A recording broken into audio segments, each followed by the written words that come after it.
ভেনেজুয়েলার president Nicolas Maduro ও তার স্ত্রীকে সোমবার স্থানীয় সময় দুপুরে কারা পোশাকে নিউ ইয়র্কের ম্যানহাটানের আদালতে তোলে মার্কিন প্রশাসন। আদালতে প্রথম হাজিরায় নিজেদের নির্দোষ দাবি করেন মাদুরো ও তার স্ত্রী। মাদুরো বলেন তিনি এখনও ভেনেজুয়েলার প্রেসিডেন্ট এবং একজন সৎ ব্যক্তি। তার বিরুদ্ধে মাদক চোরাচালান, ষড়যন্ত্রসহ মোট 4টি অভিযোগ রয়েছে। আদালতের বিভিন্ন সূত্র মতে জানা গেছে এখনই জামিনের আবেদন করবেন না প্রেসিডেন্ট ও তার স্ত্রী। এর মধ্য দিয়ে শেষ হলো মাদুরোর প্রথম শুনানি। পরবর্তী শুনানির দিন ধার্য করা হয়েছে আগামী 17 মার্চ।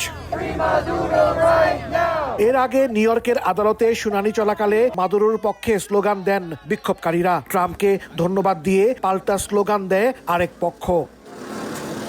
ভেনেজুয়েলার প্রেসিডেন্ট নিকোলাস মাদুরো ও তার স্ত্রী সিলিয়া সোমবারের শুনানিতে ব্যক্তিগত কোনো আইনজীবী নিয়োগ করেননি। রাষ্ট্র নিযুক্ত আইনজীবী তাদের পক্ষে লড়েছেন। শুনানি শেষে মাদুরোকে এই আদালত থেকে হেলিকপ্টারে করে ব্রুকলিনের বন্দি শিবির মেট্রোপলিটন ডিটেনশন সেন্টারে নিয়ে যাওয়া হয়।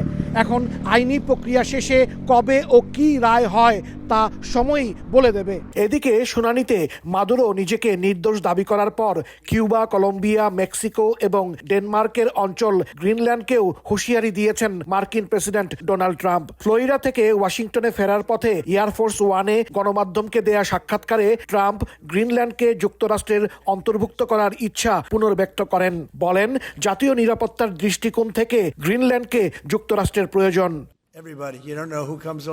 স্থানীয় সময় সোমবার সন্ধ্যায় ভেনেজুয়েলার সামগ্রিক ইস্যু নিয়ে মার্কিন গুরুত্বপূর্ণ কিছু আইন প্রণেতার সঙ্গে বৈঠক করেছে ট্রাম্প প্রশাসন। বৈঠকে সার্বিক পরিস্থিতি ও ট্রাম্পের ভবিষ্যৎ পরিকল্পনা নিয়ে আলোচনা হয়।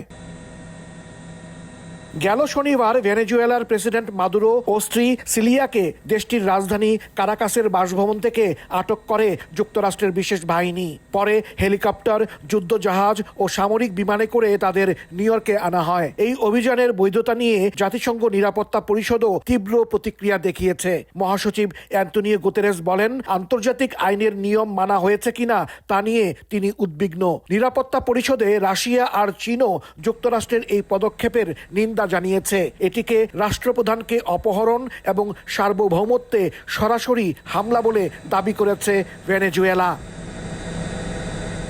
হাসানুজ্জামান সাকি, সময় সংবাদ, নিউ ইয়র্ক, যুক্তরাষ্ট্র।